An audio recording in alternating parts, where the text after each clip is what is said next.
Have you ever run into a situation where your formula isn't calculating in Excel? What's going on, Excel fanatics? Verdexes here.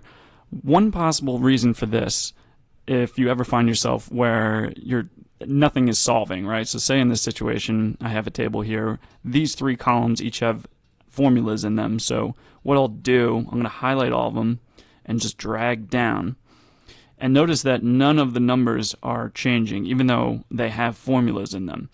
And the only way, maybe you found yourself in this situation, the only way it seems to be solving is if you double click, hit enter, and then it starts to solve. When this happens, something happened to your spreadsheet, whether it was accidental or not. This is where your spreadsheet has changed its calculation methods to manual as opposed to automatic. So what happens? How do you fix that when that happens? It's very simple. All you do is go over to Formulas, Calculation, you see this little box here, and then you check out your calculation options. So in this situation, it was manual indeed. So I want to change that back to automatic.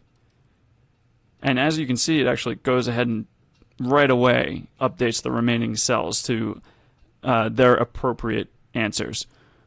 So that was supposed to be it. I mean, hopefully this was this was a helpful thing, helpful way to kind of debug or fix a spreadsheet that you thought you might be having an issue with. I know it was a super quick video, but hopefully it was helpful to you. Thank you so much for watching. I will see you guys in the next video.